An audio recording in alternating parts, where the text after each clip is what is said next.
और इसी में ही खत्म नहीं होता है, क्योंकि इंडिया में हर रोज कहीं ना कहीं सुसाइड हो रहा है। एनसीआरबी यानी कि नेशनल क्राइम रिकॉर्ड्स ब्यूरो के हिसाब से हर घंटे में एक इंसान अपना जान गंवा रहा है और दिन में 28। सुसाइड एक ऐसा भयंकर शब्द है जिसको शायद कोई परिभाषा की जरूरत नहीं है, और इसी सुसाइड को लेकर आज का हमारा ये एपिसोड है। नमस्ते दोस्तों, आपने कभी ना कभी एक सुसाइड केस के बारे में तो जरूर सुना होगा।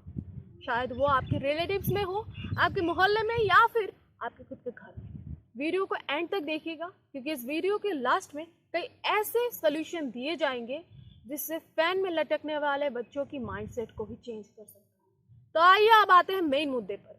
हमें सबसे पहले यह जानना होगा कि सुसाइड होते क्यों हैं। आपको शायद याद होगा 2017 में एक एड आया था टीवी पे। एनसीआरबी के रिकॉर्ड्स निकालने के बाद वीवर्स कंपनी मिरिंडा ने एक कैंपेन चलाया उन लोगों के लिए जिन लोगों ने अपने पेरेंटल प्रेशर की वजह से अपना जान गंवाया। Dear Amma and Appa, you know I am very shy and it has taken a lot of courage to write this letter, so please listen to me. And I'm scared, but not from the exam pressure, but from the pressure from you. You only talk about competition and marks. I feel like I don't have a life anymore. मैं आप दोनों से इतना डर जाती हूँ that I find myself in tears. I don't understand why you don't let me meet my friends. I feel trapped. I really try hard. I get tired after studying, I want to watch football on TV. but nee TV connection he cut पड़ता है. Sometimes it's so frustrating that I feel like locking myself in the bathroom and not talking to anyone.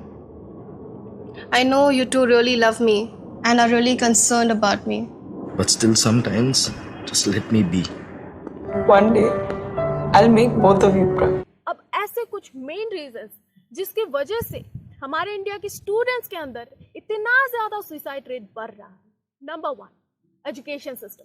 हमारे India के बच्चों को exam का इंतजार कम, डर ज्यादा सताता है। जिस एजुकेशन सिस्टम में साल में बच्चों को 4 यूनिट टेस्ट, एक हाफ ईयरली, एक प्री फाइनल, एक फाइनल और न जाने कितने सारे ऐसे class test, mock test, assignments, projects दिए जाते हैं, तो उस एजुकेशन सिस्टम में कुछ तो कमी होगी ना।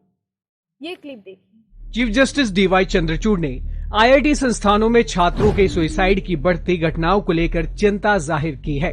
हैदराबाद में national academy of legal studies and research के कॉन्वोकेशन में चीफ जस्टिस ने कहा कि हमारे संस्थान कहां गलती कर रहे हैं जो छात्रों को अपनी कीमती जान गंवानी पड़ रही है। It reminded me about the suicide of an Adivasi student in National Law University, Orissa last year.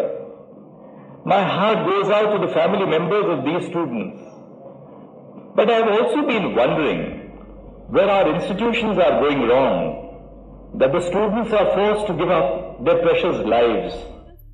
अगर स्टूडेंट्स सुबह 5 बजे से लेकर रात को 12 बजे से पढ़ाई ही करते हैं, हफ्ते में संडे हो या मंडे, रोज पढ़ो पढ़ाई, माथे पे अपना ये टैग लगा के पढ़ते हैं, 365 डेज के एक दिन भी बिना रुके अगर बच्चे पढ़ाई ही करते हैं, तो वो बच्चे अपने बचपन कब जिएंगे?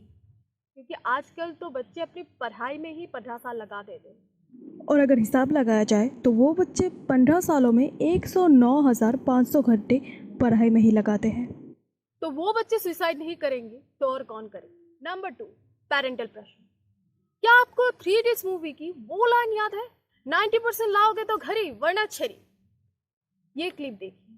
Parents put so much pressure on the kids about marks that it almost ends up bottling up and makes the child not communicate so much with the parent. क्या आपको नहीं लगता कि बच्चों की इतनी बड़ी डिसीजन के वजह कहीं ना कहीं पेरेंट्स भी जिम्मेदार है? Feeling of stress, self doubt, bully, ragging, financial uncertainty, pressure to succeed, disappointment, losses, ऐसे न जाने कितने सारे रीजंस हो गए जिसकी वजह से बच्चे अपने आप को लूजर समझते हैं। वो समझते हैं कि अब हमारा कुछ नहीं हो सकता और फिर वो हार मान जाते। तब उनको जिंदगी जीने के बजाय मरना ज्यादा सुकून लगता। लेकिन रुको, 1000 बार के लिए नहीं, सिर्फ एक बार के लिए डीपली सोचो, क्या सिर्फ मरना ही हर प्रॉब्लम का सलूशन है? क्या एक और बार कोशिश नहीं किया जा सकता? क्या पता आपकी आखिरी कोशिश आपकी जिंदगी बदल दे। प्रॉमिस के तौर पर सोल्यूशन आप लोगों तक भेज रही हूँ ताकि आप लोग एक बार के लिए ही सही अपनी इस कीमती जिंदगी के बारे में एक बार तो सोचें। सोल्यूशन नंबर 1, अगर आप लोगों की मेंटल हेल्थ की धज्जियां उड़ चुका है ना, तो अपने पेरेंट्स से या फिर अपने टीचर से या फिर कोई साइकोलॉजिस्ट से बात कीजिए, उनसे कांटेक्ट कीजिए ताकि वो लोग आपके हेल्प कर पाए, आप लोगों को समझ पाए, आप लोगों को गाइड कर पाए। और साइकोलॉजिस्ट दिखाना इज नॉर्मल, इसमें पागल होने की कोई ज़रूरत नहीं है, क्योंकि कई लोग समझते हैं साइकोलॉजिस्ट उन्हीं लोग दिखाते हैं जो लोग दिमाग से पैदल है। सोल्यूशन नंबर 2, डियर पेरेंट्स, ये मैसेज मैं आप लोगों तक भेज रही हूँ। अपने बच्चों को शर्मा जी की बेटों से कंपेयर मत कीजिए प्लीज, क्योंकि आपके बच्चों में भी अनोखे ऐसे टैलेंट है जो कि आपने कभी देखा ही नहीं या फिर देख के भी अनदेखा कर दिया। उनसे शांति से बातें कीजिए और जो सही है उसमें उनका साथ दीजिए। सोल्यूशन नंबर 3, पहले अपने बच्चों को कोसना बंद कीजिए प्लीज, क्योंकि क्या फर्क पड़ता है कि वो 90% लाया या नहीं। फर्क तो बस इससे पड़ना चाहिए कि आपका बच्चा एक अच्छा इंसान बना के नहीं। हर एक अच्छा इंसान 90% लाए या नहीं इसका तो कोई गारंटी नहीं है, लेकिन वो बच्चा एक दिन ऐसा कुछ जरूर करेगा ताकि आप भी सीना तान के बोल पाओ, यस ये मेरा बच्चा है। सोल्यूशन नंबर 4, अपने बच्चों को अच्छा एनवायरनमेंट दीजिए, उनको टाइम दीजिए, क्योंकि 25-30 साल खिला के पिला के हर माँ बाप अपने बच्चों को बड़ा जरूर करता है, लेकिन उसके साथ साथ उनको अपने बच्चों को आप टाइम भी दोगे ना तो शायद इतना बड़ा डिसीजन वो ना ले।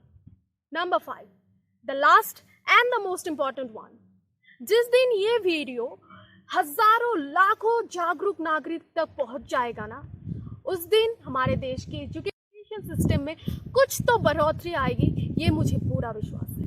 हमारे एजुकेशन सिस्टम के सिलेबस में, हमारे एजुकेशन सिस्टम की करिकुलम में ऐसे बहुत सारे सिलेबस, ऐसे बहुत सारे टॉपिक्स हैं जिनको हटा के नए ऐड करना चाहिए, लेकिन वो 10 साल से वही सेम टॉपिक, वही सेम सिलेबस, ना कोई चेंज, ना कोई डेवलपमेंट। इंडिया के एजुकेशन सिस्टम में ऐसे बहुत सारे टॉपिक्स, ऐसे बहुत सारे सिलेबस, ऐसे बहुत सारे सब्जेक्ट की जरूरत है जो ना कि सिर्फ कुत्ते की तरह अपना दुम हिला के सिर्फ जॉब को पाना ही सिखाए, उसके वजह नॉलेज और अपनी सेल्फ इम्प्रूवमेंट के बारे में भी सिखाए।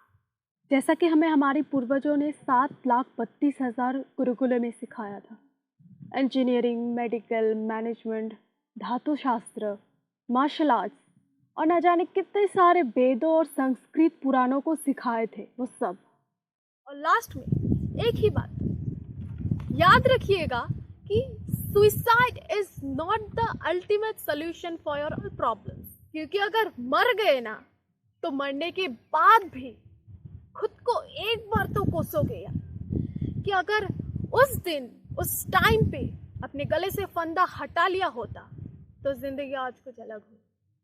तो इसी के साथ एपिसोड को खत्म करते हैं गाइस, और इस एपिसोड को ज्यादा से ज्यादा लोगों तक शेयर करने की जिम्मेदारी आपकी, क्योंकि इस एपिसोड को बनाने के पीछे मेरा मकसद एक ही था, क्योंकि लोग अपनी जिंदगी को वैल्यू दे, अपनी कीमती जिंदगी को इस तरह से मत गवा।